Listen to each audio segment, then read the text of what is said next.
زبور کے ماننے والے لوگوں کو کیا کہا جاتا ہے؟ یہ لوگ اس وقت کہاں موجود ہیں؟ بسم اللہ الرحمن الرحیم۔ السلام علیکم۔ یقیناً تمام تعریفیں اللہ کے لیے ہیں، ہم اس کی تعریف بیان کرتے ہیں، اسی سے مدد کے طلبگار ہیں۔ میں گواہی دیتا ہوں کہ اللہ کے سوا کوئی معبود برحق نہیں۔ ناظرین، تورات کے ماننے والوں کو یہودی، انجیل کے ماننے والوں کو کرسچین، جبکہ قرآن مجید کے ماننے والوں کو مسلمان کہا جاتا ہے۔ لیکن زبور کے ماننے والے لوگوں کو کیا کہا جاتا ہے اور یہ لوگ اس وقت کہاں موجود ہیں؟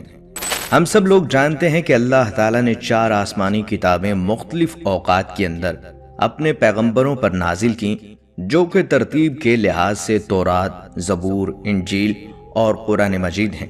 لیکن اسلامی تاریخ کے اندر آپ کو کہیں بھی زبور کا ذکر، اس کی تاریخ یا اس کی تفصیلات کہیں بھی جاننے کو نہیں ملیں گی۔ مگر ایسا کیوں ہے؟ کیوں اس الہامی کتاب کو آج بھی دنیا میں اتنا زیادہ ڈسکس نہیں کیا جاتا جتنا کہ تورات، انجیل اور قرآن پاک کو؟ کیا یہ اس وقت اپنی اصلی حالت کے اندر موجود ہے؟ اس میں کیا کیا لکھا ہے، یا پھر اس کے اندر کیا کیا موجود ہے؟ اس میں پیارے آقا حضرت محمد صلی اللہ علیہ وآلہ وسلم کی بعثت کے حوالے سے پیشین گوئی کن الفاظ میں موجود ہے؟ آج کی اس ویڈیو میں ہم انہی سوالات کے جوابات جاننے کی کوشش کریں گے۔ اس کے علاوہ گزشتہ آسمانی کتب میں ہونے والی تبدیلیوں کے متعلق بھی بات کریں گے۔ ان تمام باتوں کے متعلق جاننے کے لیے آپ سے گزارش ہے کہ ویڈیو کو سکپ کیے بغیر آخر تک لازمی دیکھیے گا، اور اگر آپ ہمارے چینل پر نئے ہیں تو ہمارے چینل کو سبسکرائب کر لیں۔ تو چلیے ناظرین، ویڈیو کا آغاز کرتے ہیں۔ زبور حضرت داؤد علیہ السلام پر نازل ہونے والی کتاب تھی، جسے سمجھنے سے پہلے اس کے نزول کا وقت اور اس کی ضرورت کو سمجھنا انتہائی ضروری ہے۔ فرعون مصر کی 400 سال کی غلامی میں رہتے ہوئے بنی اسرائیل قوم کو آزاد کروانے کے لیے اللہ نے ان کے اندر اپنا پیغمبر اور رسول حضرت موسیٰ علیہ السلام کو نازل کیا، جن پر تورات یعنی پہلی مکمل آسمانی کتاب کو نازل کیا۔ حضرت موسیٰ علیہ السلام بنی اسرائیل قوم کو مصر سے نکال کر ایک بہت بڑے سرائے سینائے پار کراتے ہوئے فلسطین لے گئے، جس کی تفصیلات قرآن مجید کے اندر موجود ہیں۔ اس سرائے سینا کے راستے کے اندر کوہ طور پر تورات کو نازل کیا گیا۔ سرائے سینا کے اندر 10 لاکھ کے قریب بنی اسرائیل کی آبادی کو من و سلوہ کھانے کو ملا۔ بادلوں نے صحرا کی تپتی دھوپ سے ان کو بچانے کے لیے ان پر سایہ کی رکھا۔ پہاڑوں سے پانی کے چشمے جاری ہوئے۔ حضرت موسیٰ علیہ السلام کا زمانہ 1500 قبل مسیح یعنی آج سے 3500 سال پہلے کا بتایا جاتا ہے، یا پھر حضرت عیسیٰ علیہ السلام کی پیدائش سے 1500 سال پہلے کا۔ اس وقت فلسطین کے اندر مشرکین کی حکومت تھی۔ حضرت شموئیل علیہ السلام، جو کہ اللہ کے نبی اور پہلے اسرائیلی بادشاہ تھے، انہوں نے کافی عرصہ تک بنی اسرائیل پر حکومت کی، اور جب وہ بوڑھے ہو گئے تو انہوں نے اللہ کے حکم سے طالوت کو ان کا بادشاہ مقرر کیا، اور اس واقعے کا ذکر قرآن کریم کے پارہ نمبر 2 میں سورہ بقرہ کی آیت نمبر 245 سے 252 کے اندر ملتا ہے۔ حضرت طالوت علیہ السلام نے 1000 قبل مسیح سے 1020 قبل مسیح تک حکمرانی کی، اور اسی وقت کے اندر فلسطینی فوج سے ایک فیصلہ کن جنگ ہوئی۔ بنی اسرائیل اس وقت بہت ہی مالی اور عسکری طور پر کمزور تھی، اور اپنی طاقت کے نشے کے اندر فلسطینی فوج نے یہ اعلان کیا کہ ہمارے سب سے طاقتور سپاہی جالوت کو اگر تم میں سے کوئی شخص ہرا دے گا یا پھر اسے قتل کر دے گا تو یہ پورے کا پورا فلسطین بنا لڑائی تمہارا۔ طالوت علیہ السلام نے یہ اعلان کیا کہ جو بھی شخص یہ کام کرے گا، میں اپنی بیٹی کی شادی اس سے کرواؤں گا، وہ بنی اسرائیل کا اگلا بادشاہ ہوگا۔ اسی دوران حضرت داؤد علیہ السلام، جو کہ اس وقت بکریاں چرا رہے تھے، سامنے آتے ہیں اور ایک ہی وار سے اس کو جہنم واصل کر دیتے ہیں، اور وعدے کے مطابق اب فلسطین بنی اسرائیل کے حوالے ہو جاتا ہے۔ اسی فلسطینی فوج سے تابوت سکینہ بھی واپس لیا گیا، جس کے اندر حضرت موسیٰ علیہ السلام اور حضرت ہارون علیہ السلام کے تبرکات تھے۔ حضرت طالوت علیہ السلام کی وفات کے بعد حضرت داؤد علیہ السلام بنی اسرائیل کے بادشاہ بنے، اور پھر بیت المقدس کے اندر اپنا دارالحکومت قائم کیا، جس کا نام ہے ہبرون۔ اب تک بنی اسرائیل کے اندر شریعت اللہ کا قانون تورات ہی تھا، اور حضرت داؤد علیہ السلام نے پہلی بار بنی اسرائیل قوم یا پھر یہودی قوم کے لیے باقاعدہ طور پر ایک عبادت گاہ قائم کرنے کی شروعات کی۔ اس سے پہلے یہودیوں کے اندر باقاعدہ طور پر کسی عبادت گاہ کا تصور موجود نہیں تھا۔ یہاں پر تابوت سکینہ کو بھی لا کر رکھا گیا، اور یہ نام اس لیے رکھا گیا کیونکہ یہ حضرت داؤد علیہ السلام کی زندگی کے اندر تعمیر نہیں ہو سکا، بلکہ آپ کے بیٹے اور اگلے پیغمبر حضرت سلیمان علیہ السلام نے اسے تعمیر کیا، جن کے نام کی مناسبت سے اسے ہیکل سلیمانی کہتے ہیں۔ اب کیونکہ بنی اسرائیل قوم کے پاس کتاب بھی تھی، عبادت کا تصور بھی تھا، لہٰذا حضرت داؤد علیہ السلام کی زندگی میں ان پر زبور نازل ہوئی، جس کا لفظی مطلب ہے ٹکڑا۔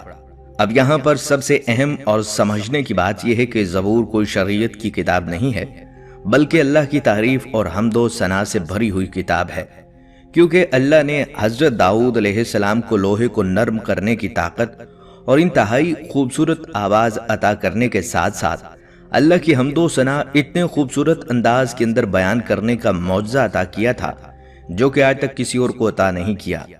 زبور کی پوری کتاب بھی اللہ کی تعریف، اس کی بڑائیوں اور اس کی حمد و ثنا سے بھری ہوئی ہے۔ تاہم یہ کہا جاتا ہے کہ اس کے اندر زندگی گزارنے کی کوئی احکامات موجود نہیں ہیں، نہ ہی کوئی تاریخی پیشگوئیاں یا اخلاقیات، ایسا کچھ بھی نہیں۔ یعنی زبور کی بنیاد پر کسی معاشرے کی بنیاد نہیں رکھی جا سکتی، یہ کوئی الگ سے شریعت یا اللہ کا قانون نہیں ہے، جبکہ اس کے برعکس علماء نے یہ بات بتائی ہے، زبور کے اندر نبی کریم صلی اللہ علیہ وآلہ وسلم کی بعثت کی پیشگوئی موجود ہے، جس کے متعلق آگے چل کر تفصیل میں بات کریں گے۔ ناظرین، اس کتاب کے نازل ہونے کے بعد بنی اسرائیل قوم کو باقاعدہ طور پر اللہ کی حمد و ثنا اور اس کی عبادت کا طریقہ سکھایا گیا۔ حضرت داؤد علیہ السلام اپنے ساز کے ساتھ جب بھی زبور کی تلاوت کیا کرتے تھے تو آسمان، پہاڑ، ندیاں ان کی آواز کو سن کر آپ کے ساتھ جھومنے لگ جاتی۔ اس کلام اور آپ کی آواز کے اندر اتنا اثر تھا کہ یہ دنیا کے اندر انسانوں کو جنت کی آواز محسوس ہوا کرتی۔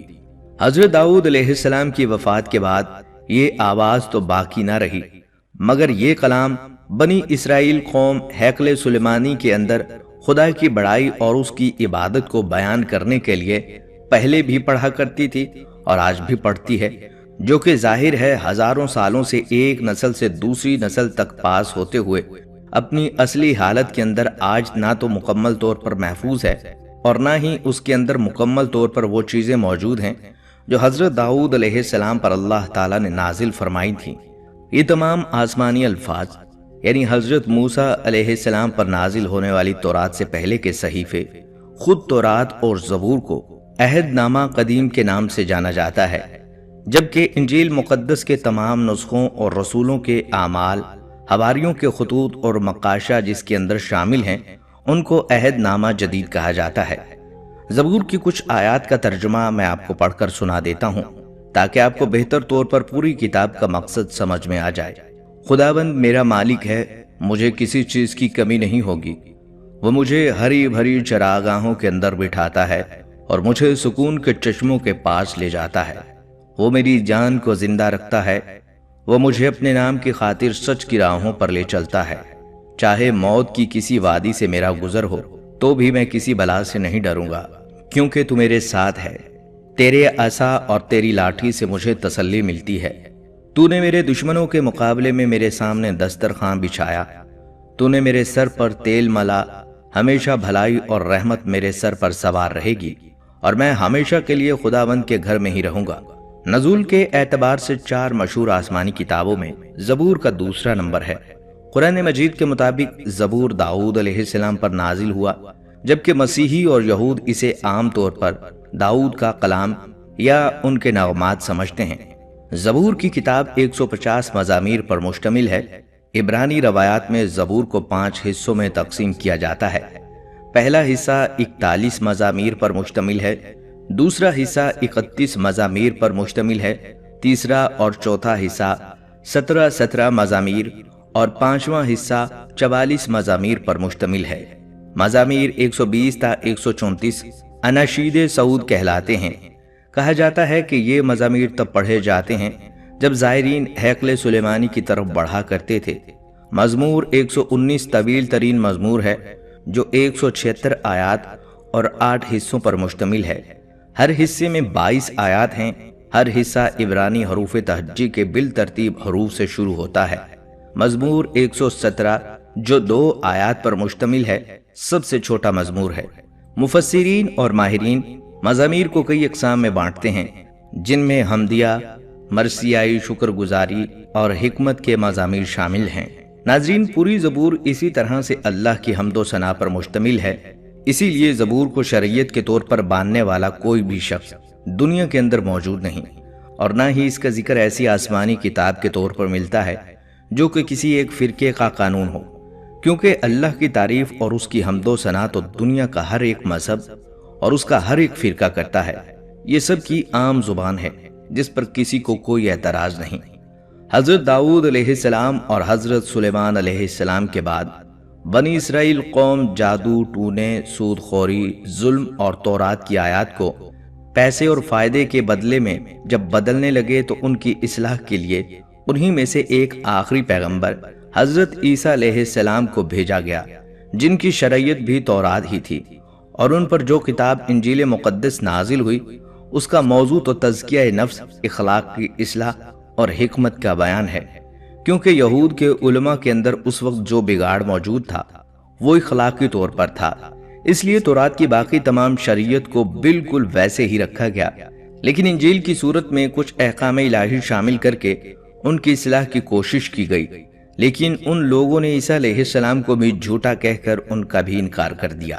حضرت عیسیٰ علیہ السلام کی آمد آج سے تقریباً 2000 سال پہلے ہوئی تھی، اور ان کے بعد نبوت 90 اسرائیل کے اندر ختم ہو گئی، اور وہاں سے نبوت حضرت ابراہیم علیہ السلام کے دوسرے بیٹے حضرت اسماعیل علیہ السلام کی نسل کے اندر منتقل ہو گئی، اور یہی وجہ ہے کہ یہود اللہ کے رسول صلی اللہ علیہ وآلہ وسلم اور دین اسلام کے شدید مخالف اور دشمن ہیں، کیونکہ اللہ کے رسول صلی اللہ علیہ وآلہ وسلم کی بنو اسرائیل کے اندر آمد سے ان کی خاندانی مذہبی قیادت یا پھر بنو یعقوب کی قیادت ختم ہو گئی، اور امت مسلمہ کا ٹائٹل بنی اسرائیل سے بنو اسماعیل کی طرف منتقل ہو گیا، اور آج تک ان لوگوں کو اللہ کے فیصلے پر بھی اعتراض ہے۔ ناظرین، اگر زبور کے متعلق باقی مذاہب کی رائے کی بات کی جائے تو اسلام میں زبور داؤد علیہ السلام پر نازل ہوئی، اور یہ 4 آسمانی کتابوں میں سے ایک ہے۔ زبور 4 آسمانی کتابوں یعنی قرآن کریم، انجیل اور تورات سے دوسرے نمبر پر نازل ہوئی۔ مسیحیت میں زبور کے مزامیر کو داؤد کے گیت سمجھا جاتا ہے جو انہوں نے خدا کی شان میں بنائے۔ یہ عہد نامہ قدیم کا حصہ ہیں اور اکثر مواقعوں پر پڑھے جاتے ہیں۔ زبور کو خدا کا کلام سمجھا جاتا ہے، لیکن ان کو خدا کی قدرت سے داؤد علیہ السلام نے خود بنایا۔ یہودیت میں زبور تنخ کا حصہ ہے۔ اس کے کئی مزامیر داؤد علیہ السلام کے بنائے گئے سمجھے جاتے ہیں، اور کئی سلیمان علیہ السلام کے بنائے ہوئے۔ حمدیہ مزامیر کو عبادت میں پڑھا جاتا ہے۔ ناظرین، زبور مزامیر کے 5 مجموعے پر مشتمل ہے۔ پہلا مجموعہ گیت 1 تا 41 تک ہے، دوسرا مجموعہ گیت 42 تا 72 تک ہے، تیسرا 73 تا 79 تک ہے، چوتھا مجموعہ گیت 90 تا 106 تک ہے، پانچواں مجموعہ گیت 107 تا 150 تک کے مزامیر پر مشتمل ہے۔ اس کتاب کی تصنیف و تالیف کے زمانے کا اندازہ 586 تا 1440 قبل مسیح کے درمیان کا ہے۔ اس کتاب کے زیادہ تر مزامیر داؤد علیہ السلام سے منسوب ہیں، اس لیے بعض لوگ اسے داؤد کی تصنیف بتاتے ہیں۔ بائبل کے علماء اس کتاب کے 150 میں سے 73 گیت داؤد سے منسوب کرتے ہیں، 9 کو قورح سے منسوب کرتے ہیں، 2 کو سلیمان سے منسوب کرتے ہیں، 1 کو ایتان سے منسوب کرتے ہیں، 1 کو ہیمان سے منسوب کرتے ہیں، 1 کو موسیٰ سے منسوب کرتے ہیں، 12 کو آصف سے منسوب کرتے ہیں۔ 51 مزامیر ایسے ہیں جن کی تخلیق کاروں کے نام معلوم نہیں۔ انجیل میں کتاب اعمال باب 4 آیت 25 اور کتاب عبرانیوں باب 4 آیت 7 کے مطابق مزامیر 2 اور 95 داؤد کی تخلیق بتائے جاتے ہیں۔ بعض مزامیر کے شروع میں موسیقاروں کے لیے راگ اور سور کی رہنمائی کے لیے کچھ ہدایات عبرانی زبان میں درج ہیں، جن کو کوئی واضح مطلب سمجھ میں نہیں آ سکتا۔ ان گیتوں اور نظموں کے مضامین کی مختلف اقسام ہیں، مثلا شخصی یا ذاتی گیت، دعائیں اور مناجات عبادت کے موقعوں کے لیے، تاریخ سے متعلق خدا کی حمد و ثنا کے لیے، توبہ اور استغفارات کے لیے، مسیح علیہ السلام سے متعلق اور خداوند کی عظمت سے متعلق وغیرہ۔ مزمور 51 داؤد علیہ السلام کی توبہ اور استغفار سے متعلق ہے۔ مزمور 1 آیت 1 کے الفاظ تقریباً وہی ہیں جو انجیل کے مطابق حضرت عیسیٰ علیہ السلام نے مصلوب ہوتے وقت اپنی زبان سے ادا کیے۔ وہ الفاظ انجیل میں کچھ اس طرح سے ہیں کہ اے میرے خدا، اے میرے خدا، تو نے مجھے کیوں چھوڑ دیا۔ اس کتاب کے کئی مزامیر یہودی عبادتوں میں بڑے احترام کے ساتھ گائے اور پڑھے جاتے ہیں۔ مسیحی بھی ان گیتوں یعنی مزامیر کو اپنے عبادتی جلسوں اور اپنی دعاؤں میں پڑھتے ہیں اور اسے روحانیت یعنی فیض کا باعث بناتے ہیں۔ ان مزامیر کے متعلق مسیحیوں کا عقیدہ ہے کہ وہ یسوع مسیح کے دکھوں، خصوصاً ان کی صلیبی موت کے متعلق ہیں۔ انہی کی وجہ سے وہ آپ کے ابن داؤد کہلائے جانے کے باعث آپ کی ابدی بادشاہی اور جاہ و چشمت کی طرف اشارہ کرتے ہیں۔ اس کتاب میں بھی اللہ تعالیٰ کو بطور خالق کائنات پیش کیا گیا ہے۔ کائنات کو اس کی صنعت گری کہا گیا ہے اور اس کے عجائبات کی طرف بھی بہت دلکش انداز میں اشارے کیے گئے ہیں، یعنی آسمان، اجرام فلکی، زمین، سمندر، درخت، موسم، حیوانات، بھیڑ، بکریاں اور مچھلیاں وغیرہ۔ بعض مزامیر انسان کے مقام اور انجام، مسیح علیہ السلام کی عزا کشی اور صلیبی قربانی سے متعلق سمجھے جاتے ہیں۔ بعض بنی اسرائیل کے مصر کی غلامی سے نجات پانے اور ان کی صحرا نوردی اور ان کے عروج و زوال سے متعلق ہیں۔ ان سب سے یہ ظاہر کرنا مقصود ہے کہ اللہ تعالیٰ کبھی اپنے نیک بندوں کو فراموش نہیں کرتا، اپنے نیک بندوں کو تنبیہ یعنی وارننگ ضرور دیتا ہے اور مصیبت سے نجات کے انتظام بھی خود کرتا ہے۔ زبور کا مزمور 23 جس کے الفاظ کچھ اس طرح سے ہیں کہ خداوند ہی میرا چوپان ہے، عام طور پر ہر مسیحی اور یہودی کی زبان پر رہتا ہے اور خطرے اور مصیبت کے وقت بکثرت پڑھا جاتا ہے۔ ناظرین، اب بات کرتے ہیں زبور میں نبی کریم صلی اللہ علیہ وآلہ وسلم کی بعثت کے حوالے سے پیش گوئی کی۔ قرآن مجید میں رسول اللہ صلی اللہ علیہ وآلہ وسلم کی سعادت کے متعدد دلائل بیان کیے گئے ہیں۔ ان میں سے ایک دلیل جو بار بار دہرائی جاتی ہے وہ یہ ہے کہ پچھلے صحیفوں میں آپ کی آمد کے متعلق مختلف پیشگوئیاں بیان کی ہوئی ہیں اور بلا شبہ آپ ان صحیفوں میں بیان کردہ انبیاء علیہ السلام کی پیشگوئیوں کا واحد مصداق ہیں۔ تاہم جس پیشگوئی کا ہم نے ذکر کیا وہ زبور کے ایک دوسرے مزمور یعنی زبور 118 میں آئی ہے۔ یہ مزمور حضرت داؤد علیہ السلام کی عین حالت حج میں کہا گیا ہے۔ اس مزمور کے کئی حصے ہیں۔ خداوند کا شکر کرو کیونکہ وہ بھلا ہے اور اس کی شفقت ابدی ہے۔ اسرائیل اب کہتے ہیں کہ اس کی شفقت ابدی ہے۔ ہارون کا گھرانہ اب کہے اس کی شفقت ابدی ہے۔ خداوند سے ڈرنے والے اب کہیں اس کی شفقت ابدی ہے۔ یہ ابتدائی آیات یعنی 1 تا 4 اللہ کی حمد و ثنا پر مشتمل ہیں، جبکہ آخری آیت یعنی 29 میں بھی یہی حمدیہ مضمون دہرایا گیا ہے۔ یہی حمدیہ، یہ انداز زبور کی وجہ شہرت بنی۔ پھر آیت 5 سے 18 تک وہ یہ بیان کرتے ہیں کہ کس طرح ان کے دشمنوں نے انہیں گھیر لیا تھا اور فلسطین کی تمام قومیں ان کے خلاف ایک ہو گئی تھیں، مگر انہوں نے اللہ سے مدد مانگی اور اسی پر بھروسہ رکھا تو اللہ نے انہیں دشمنوں سے نجات عطا فرما دی۔ پھر وہ اپنے لیے اس مزمور میں ایک عظیم پیشگوئی کرتے ہیں، وہ یہ کہ اپنے تمام دشمنوں کو شکست دیں گے اور ان کے مارنے والوں کی تمام تر کوششوں کے برخلاف وہ زندہ رہیں گے اور اللہ کی حمد کرتے رہیں گے۔ کس طرح وہ ایک سخت آزمائش سے تو گزرے مگر آخرکار اللہ نے انہیں بچا لیا۔ فرماتے ہیں، میں نے مصیبت میں خداوند سے دعا کی، خداوند نے مجھے جواب دیا اور کشادگی بخشی۔ خداوند میری طرف ہے، میں ڈرنے کا نہیں۔ انسان میرا کیا کر سکتا ہے؟ خداوند میری طرف سے میرے مددگاروں میں ہے، اس لیے میں اپنے عداوت رکھنے والوں کو دیکھ لوں گا۔ انسان پر بھروسہ رکھنے سے بہتر ہے خداوند پر توکل رکھنا۔ سب قوموں نے مجھے گھیر لیا، میں خداوند کے نام سے ان کو کاٹ ڈالوں گا۔ انہوں نے مجھے گھیر لیا، بے شک گھیر لیا، میں خداوند کے نام سے ان کو کاٹ ڈالوں گا۔ انہوں نے شہد کی مکھیوں کی طرح مجھے گھیر لیا، وہ کانٹوں کی طرح آگ کی طرح بجھ گئے، میں خداوند کے نام سے ان کو کاٹ ڈالوں گا۔ تو نے مجھے زور سے دھکیل دیا کہ گر پڑوں، لیکن خداوند نے میری مدد کی۔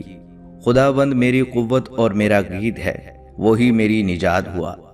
صادقوں کے خیموں میں شادمانی اور نجات کی راگنی ہے، خداوند کا داہنا ہاتھ دلاوری کرتا ہے، خداوند کا داہنا ہاتھ بلند ہوا، خداوند کا داہنا ہاتھ دلاوری کرتا ہے، میں مروں گا نہیں بلکہ جیتا رہوں گا اور خداوند کے کاموں کو بیان کروں گا۔ خداوند نے مجھے سخت تنبیہ تو کی ہے لیکن موت کے حوالے نہیں کیا۔ آیت 19 سے وہ سلسلہ کلام ہے جس میں وہ حرم میں داخل ہوتے ہوئے وہ مشہور پیش گوئی کرتے ہیں جس کا شروع میں ذکر ہوا۔ انداز سے صاف ظاہر ہے کہ وہ اس سے قبل کی آیات وہ راستے میں پڑھ رہے تھے، مگر اب وہ حرم میں داخل ہو رہے ہیں اور حرم کو سامنے دیکھ کر اللہ کو براہ راست مخاطب ہو کر گفتگو کر رہے ہیں۔ فرماتے ہیں، صداقت کے پھاٹکوں کو میرے لیے کھول دو، میں ان سے داخل ہو کر خداوند کا شکر کروں گا۔ خداوند کا پھاٹک یہی ہے، صادق اس سے داخل ہوں گے۔ میں تیرے شکر کروں گا کیونکہ تو نے مجھے جواب دیا اور خود میری نجات بنا ہے۔ اب اس کے بعد حرم کے سامنے کھڑے ہو کر حجر اسود کو دیکھ کر فرماتے ہیں، یہ وہی پیشگوئی ہے جس کا ذکر سیدنا مسیح نے کیا۔ جس پتھر کو معماروں نے رد کیا وہی کونے سے سرے کا پتھر ہو گیا۔ یہ خداوند کی طرف سے ہوا اور ہماری نظر میں عجیب ہے۔ یہ وہی دن ہے جسے خداوند نے مقرر کیا، ہم اس میں شادمان ہوں گے اور خوشی منائیں گے۔ اے خداوند بچا لے، اے خداوند خوشحالی بخش۔ اس کے بعد سرکار دو عالم صلی اللہ علیہ وآلہ وسلم کی آمد کی پیش گوئی اس طرح کرتے ہیں، مبارک ہے وہ جو خداوند کے نام سے آتا ہے، ہم نے تم کو خداوند کے گھر سے دعا دی، یہی وہ خدا ہے اور اسی نے ہم کو نور بخشا ہے۔ قربانی کو مذبحہ کے سینگوں سے رسیوں سے باندھو، تو میرا خدا ہے میں تیرا شکر کروں گا، تو میرا خدا ہے میں تیری تمجید کروں گا۔ خداوند کا شکر کرو کیونکہ وہ بھلا ہے، اس کی شفقت ابدی ہے۔ اوپر لکھے ہوئے الفاظ پر پھر غور کیجئے، مبارک ہے وہ جو خداوند کے نام سے آتا ہے۔ آیت 26۔ ہر قرینہ اس بات کا گواہ ہے کہ آنے والی ہستی نبی کریم صلی اللہ علیہ وآلہ وسلم کی ہستی ہے اور یہ الفاظ حرم میں ادا کیے جا رہے ہیں۔ اس کا سب سے بنیادی قرینہ یہ ہے کہ حضرت داؤد علیہ السلام کے زمانے میں ابھی ہیکل سلیمانی کی تعمیر نہیں ہوئی تھی، یہود کی کوئی مرکزی عبادت گاہ نہیں تھی، مگر دیکھیے کہ اس مزمور میں خداوند کا پھاٹک یہی ہے۔ آیت نمبر 20 میں، اور ہم نے تم کو خداوند کے گھر سے دعا دی۔ آیت نمبر 26 کے الفاظ آتے ہیں، خداوند کا گھر دراصل بیت اللہ کا ترجمہ ہے۔ حضرت داؤد کے زمانے میں بیت اللہ کہلانے والی عمارت دنیا کے نقشے پر ایک ہی تھی اور وہ حرم کعبہ تھا۔ مزید اس مزمور میں وہ قربانی اور قربان گاہ یعنی مذبحہ کا ذکر کرتے ہیں۔ آیت 27، کیا یہ بات مسلمانوں کو بتانے کی ضرورت ہے کہ حج کے موقع پر حرم مکہ میں قربان گاہ اور قربانی کا زیارت سے کیا تعلق ہوتا ہے؟ پھر جو پیش گوئی کونے کے پتھر کے تعلق سے بیان ہوئی وہ واضح رہے کہ بنی اسماعیل کے حوالے سے ہے۔ مطلب اس کا یہ ہے کہ اس قوم کو دنیا نے فراموش اور رد کر رکھا ہے، مگر کل یہ حرم پاک کے کونے کے پتھر یعنی حجر اسود کی طرح مقدس اور محترم ہو جائے گی۔ ہمیں یہ بات آج عجیب لگتی ہے مگر یہ اللہ کا فیصلہ ہے۔ چنانچہ اس کے بعد وہ بنی اسماعیل کو عافیت اور خوشحالی کی دعا دیتے ہیں اور کہتے ہیں کہ ہم نے تم کو خداوند کے گھر سے دعا دی ہے۔ ناظرین، یہود و نصارہ نے بڑی کوششیں کی کس طرح اس پیشگوئی کا مصداق رسول اللہ صلی اللہ علیہ وآلہ وسلم نہ قرار پائیں۔ چنانچہ یہود نے اس معاملے میں یہ کام کیا کہ اس مزمور پر سے حضرت داؤد علیہ السلام کا نام ہٹا دیا۔ خیال رہے کہ موجودہ زبور میں بعض مزامیر بعد میں آنے والے کے بھی ہیں۔ غالباً ان کا خیال تھا کہ نہ رہے گا بانس اور نہ بجے گی بانسری کے بمصداق۔ جب حضرت داؤد علیہ السلام کی نسبت ہی نہیں رہی تو یہ پیشگوئی اپنی اہمیت کھو بیٹھے گی، مگر اس پیشگوئی کو حضرت عیسیٰ علیہ السلام نے انجیل میں دہرا کر اس کی اہمیت کو اتنا نمایاں کر دیا کہ کوئی ایسی کوشش اب مؤثر نہیں ہو سکتی۔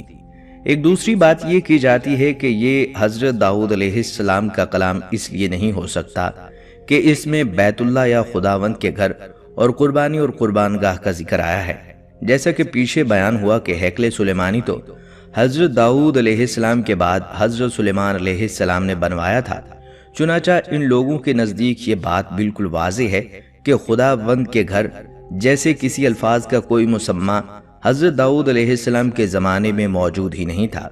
اس نے ان آیات کی یہ تعویل کرنے کی کوشش کی ہے کہ یہ مزمور حضرت داؤد علیہ السلام کا ہے ہی نہیں، بلکہ اس زمانے کا ہے جب یہود بابل کی اسیری سے واپس یروشلم لوٹ رہے تھے، یعنی بخت نصر یروشلم کو تباہ کر کے انہیں بابل لے گیا تھا، تو کم و بیش 1 صدی کی غلامی کے بعد سائرس یا ذوالقرنین نے انہیں اس غلامی سے نجات دلا کر دوبارہ یروشلم لوٹنے کی اجازت دی تھی۔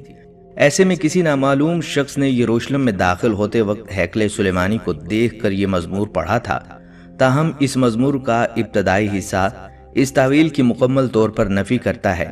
جیسا کہ ہم نے پیچھے بیان کیا ہے کہ حضرت داؤد علیہ السلام بادشاہ وقت کے مسلسل عذاب کا نشانہ بنتے رہے اور مستقل اپنی جان بچانے کی جد و جہد کرتے رہے، اور آخرکار اپنے تمام دشمنوں پر اللہ کی مدد سے غالب آئے۔ اس کی پوری داستان بائبل میں موجود ہے۔ اس مزمور میں یہی داستان بہت اختصار سے بیان ہوئی ہے۔ اس داستان کا بابل سے لوٹنے والے لوگوں سے بالکل کوئی تعلق نہیں، وہ تو خود مغلوب ہو کر عراقیوں کی قید میں تھے، جبکہ یہاں داؤد علیہ السلام یہ کھلی ہوئی پیشگوئی کر رہے ہیں۔ سب قوموں نے مجھے گھیر لیا، میں خداوند کے نام سے ان کو کاٹ ڈالوں گا۔ انہوں نے مجھے گھیر لیا، بے شک گھیر لیا، میں خداوند کے نام سے ان کو کاٹ ڈالوں گا۔ انہوں نے شہد کی مکھیوں کی طرح مجھے گھیر لیا، وہ کانٹوں کی آگ کی طرح بچ گئے، میں خداوند کے نام سے ان کو کاٹ ڈالوں گا۔ آیت 10 سے 12۔ یہ دشمنوں میں گھرے ہوئے شخص کی للکار ہے کہ آج بہت مشکل میں ہوں، لیکن کل میں کس طرح ان دشمنوں کو صفایا کروں گا۔ بنی اسرائیل کی پوری تاریخ میں کوئی دوسری شخصیت نہیں ہے جس کے خلاف اس طرح ساری قومیں اور قبائل اٹھ کھڑے ہوئے ہوں اور وہ تنہا اللہ کی مدد سے غالب آ گیا ہو۔ اس لیے یہ مزمور پڑھنے والی شخصیت سوائے حضرت داؤد علیہ السلام کی اور کوئی ہو ہی نہیں سکتی۔ ناظرین، مسیحی حضرات اس کی تعویل کرتے ہیں جو آسمانی صحائف میں موجود نبی صلی اللہ علیہ وآلہ وسلم کی دیگر پیشگوئیوں کی کرتے ہیں، یعنی ان کا مصداق حضرت عیسیٰ علیہ السلام ہیں، نہ کہ نبی آخر الزمان۔ لیکن اول تو یہی بات کہ پیشگوئی حرم مکہ میں کی گئی ہے، اس بات کی کوئی گنجائش نہیں چھوڑتی کہ جس آنے والے کا ذکر ہے وہ نبی عربی کے علاوہ کوئی اور ہو۔ مگر اس سے زیادہ اہم بات یہ ہے کہ انجیل میں اس کی پیشگوئی کو نقل کرنے کے بعد اس کی جو شرح خود مسیح نے کی ہے، اس کے مطابق ان کی اپنی زندگی اور ان کی قوم کسی طور پر اس پیشگوئی کا مصداق نہیں بن سکتی۔ مسیحی حضرات کہتے ہیں کہ اس پیشگوئی کا مصداق مسیح ہیں، جبکہ اکا دکا وہ مسلمان اہل علم جنہوں نے اس پیشگوئی کو موضوع بنا لیا ہے یہ کہتے ہیں کہ اس سے مراد ہمارے نبی ہیں۔ راقم یہ نقطہ نظر پیش کر رہا ہے کہ کونے کا پتھر کا مصداق کوئی فرد نہیں بلکہ قوم ہے۔ یہی بات حضرت داؤد علیہ السلام نے زبور میں بیان کی تھی، اور یہی چیز انجیل میں سیدنا مسیح نے بالکل کھول کر رکھ دی۔ تاہم اس کے لیے انجیل کے بیان کو بڑا سمجھنا ہوگا۔ انجیل کی کتاب متی باب 21 کی آیت 23 سے یہ واقعہ بیان ہونا شروع ہوتا ہے کہ حضرت عیسیٰ علیہ السلام ہیکل سلیمانی میں کھڑے ہو کر دعوت دے رہے تھے کہ یہود سردار اور کاہن ان کے ارد گرد جمع ہو گئے اور ان پر اعتراض کرنے لگے کہ تم یہ کام کس اختیار کے تحت کر رہے ہو۔ اس پر حضرت عیسیٰ علیہ السلام نے پہلے ان کے کفر پر ان کو تنبیہ کی اور پھر ایک تمثیل کی زبان میں انہیں بتایا کہ اللہ کا عذاب ان پر آیا چاہتا ہے اور اب انہیں فارغ کر کے ایک دوسری قوم کو یہ منصب رائے دیا جائے گا۔ اس کے بعد انہوں نے حضرت داؤد علیہ السلام کی زیر بحث پیش گوئی کی اور ساتھ میں خود اس کی شرح اس طرح کرتے ہوئے فرمایا، اس لیے میں تم سے کہتا ہوں کہ خدا کی بادشاہی تم سے لے لی جائے گی اور اس قوم کو جو اس کے پھل لا کر دے دے گی، اور جو اس پتھر پر گرے گا ٹکڑے ٹکڑے ہو جائے گا، لیکن جس پر وہ گرے گا اسے پیس ڈالے گا۔ اور جب سردار کاہنوں اور فرسیسیوں نے اس کی تمثیلیں سنی تو سمجھ گئے کہ ہمارے حق میں کہتا ہے، اور وہ اسے پکڑنے کی کوشش میں تھے، لیکن لوگوں سے ڈرتے تھے کیونکہ وہ اسے نبی جانتے تھے۔ حضرت عیسیٰ علیہ السلام نے صاف واضح کر دیا کہ یہاں ایک قوم زیر بحث ہے، کوئی فرد نہیں۔ یعنی بنی اسرائیل کو اللہ عذاب دے کر جب منصف امامت سے فارغ کر دیں گے تو پتھر یعنی بنی اسرائیل جنہیں یہود بے وقت سمجھتے تھے، کونے کے سرے کا پتھر ہو جائے گا۔ اب اگر یہ بات ذہن میں رہے کہ پیشگوئی کرنے والے نبی داؤد علیہ السلام حرم میں کھڑے ہوئے ہیں، تو پھر کونے کے پتھر سے مراد حجر اسود ہی ہو سکتا ہے، جو حرم کے کونے کے سرکے پر نصب اس کا اہم ترین حصہ ہے۔ مطلب یہ ہے کہ بنی اسماعیل کی قوم جو ایک عام پتھر کی طرح غیر اہم تھی، وہ عنقریب حجر اسود کی طرح دنیا میں سب سے زیادہ اہم ہو جائے گی۔ اور پھر مسیح اس کی شرح کرتے ہیں کہ اس قوم کو وہ غلبہ اور قوت اور اقتدار ملے گا کہ یہ دنیا جس قوم سے ٹکرائے گی اسے پاش پاش کر ڈالے گی۔ کون نہیں جانتا کہ داؤد اور مسیح علیہ السلام کی یہ پیش گوئیاں کس طرح حرف بحرف درست ثابت ہوئی ہیں۔ وہ عرب جنہیں یہود حراقت سے امی کہتے تھے اور ساری دنیا جنہیں غیر متمدن سمجھتی تھی، جب ایمان لے آئے تو انہوں نے کس طرح بقول حضرت داؤد علیہ السلام کے عجیب طریقے پر دنیا کی سپر پاور کے پرخچے اڑا دیے، اور جو قوم ان سے ٹکرائی ریزہ ریزہ ہو کر بکھر گئی۔ اس کے برعکس حضرت عیسیٰ علیہ السلام کے اپنے پیروکاروں کا معاملہ یہ تھا کہ ابتدائی کئی صدیوں میں ان کے پیروکاروں پر بدترین ظلم و ستم ہوتے رہے۔ وہ کسی قوم کو کیا پیستے، دوسری قومیں انہیں پیستی رہیں۔ چنانچہ حضرت عیسیٰ علیہ السلام یا ان کی قوم سرے سے اس پیش گوئی کا مصداق ہو ہی نہیں سکتے۔ مسیحی حضرات لاکھ زور لگا لیں، خود سیدنا مسیح اس پیش گوئی کی جو شرح کر کے گئے ہیں وہ ان کی راہ کی سب سے بڑی رکاوٹ ہے۔ بلا شبہ اس پیش گوئی کا مصداق اگر کوئی ہے تو سرکار دو عالم صلی اللہ علیہ وآلہ وسلم کی ہستی ہے، اور ان کی قوم یعنی صحابہ کرام ہیں۔ اللہ ان پر اپنی رحمتیں اور برکتیں نازل کریں اور ہمیں ان کے نقش قدم پر چلائے۔ ناظرین، اس بات سے ہم سب واقف ہیں کہ قرآن پاک کے علاوہ وہ تمام آسمانی کتابوں میں تحریف کی جا چکی ہے۔ قرآن پاک اپنی اصلی حالت میں موجود ہے کیونکہ اس کی حفاظت کا ذمہ خود اللہ پاک نے لیا ہے۔ قرآن کریم وہ آسمانی کتاب ہے جس نے انسانی ضرورتوں کو پورا کیا ہے۔ اللہ تعالیٰ کے فرمان کے مطابق یہ ہر قسم کی تحریف سے محفوظ ہے کیونکہ اسے محفوظ رکھنے کی ذمہ داری خود اللہ تعالیٰ نے لی ہے۔ اس طرح یہ بات بھی واضح ہے کہ ہمارے پاس جو قرآن کریم ہے یہ وہی قرآن مجید ہے جس کو خداوند نے ہمارے پیغمبر حضرت محمد صلی اللہ علیہ وآلہ وسلم پر نازل کیا، اور پوری تاریخ میں ہمیشہ یہ تحریف سے محفوظ رہا۔ دوسری طرف قرآن مجید کی حقانیت سے اسلام دشمن قوتیں خائف ہیں۔ غیر مسلم جہاد اور قتال سے متعلق آیات کو قرآن مجید سے حذف کرنا چاہتے ہیں۔ اسلام اور انسانیت کا دشمن امریکہ نے قرآن مجید میں تحریف کر کے ایک نئی کتاب شائع کی ہے جس کا نام مثلث التوحید رکھا ہے۔ اس کتاب کو ابھی کویت میں بیچا اور تقسیم کیا جا رہا ہے۔ اس سے صرف یہ ثابت ہوتا ہے کہ القرآن کس درجہ ناقابل تحریف اور ابدی طور پر کتاب محفوظ ہے، جس میں دراندازی کی ادنا کوشش خواہ دنیا کی نام نہاد قوت عظمیٰ کی طرف سے ہو، ایک عام مسلمان کے سامنے بے نقاب اور بے اثر ہو جاتی ہے۔ قرآن مجید میں براہ راست یا بالواسطہ دراندازی کی کوششیں نزول قرآن کے وقت سے بھی ہوئیں۔ قرآن مجید میں براہ راست یا بالواسطہ دراندازی کی کوششیں نزول قرآن کے وقت بھی ہوئیں، اور آج بھی روزانہ کی بنیاد پر یہ کوششیں ہو رہی ہیں، لیکن دنیا کی کوئی طاقت اسے مٹا یا بدل نہ سکی۔ دین اسلام الہی قوانین کا آخری، کامل اور سب سے برتر نسخہ ہے، جو کامل طور سے فطرت اور انسانی عقل کے مطابق ہے اور انسان کی سعادت و کمال کی ذمہ داری لیتا ہے۔ اس جاوید دین کا اصل ترین ماخذ قرآن کریم ہے۔ گزشتہ آسمانی کتابوں میں تحریف واقع ہوئی ہے، اور وہ کتابیں اس زمانے کی ضرورتوں کو پورا نہیں کر سکتیں۔ لہٰذا اس زمانے میں ایسی کتاب ہونا چاہیے جو انسان کی زندگی کی ضرورتوں کو پورا کر سکے اور ہر طرح کی تحریف سے محفوظ ہو۔ قرآن کریم کلام وحی ہے جو جبرائیل علیہ السلام کے ذریعے آپ صلی اللہ علیہ وآلہ وسلم پر نازل ہوا اور فوراً مومنین کے ذریعے تحریری صورت میں کاغذ پر لکھا گیا اور ذہنوں میں محفوظ کیا گیا۔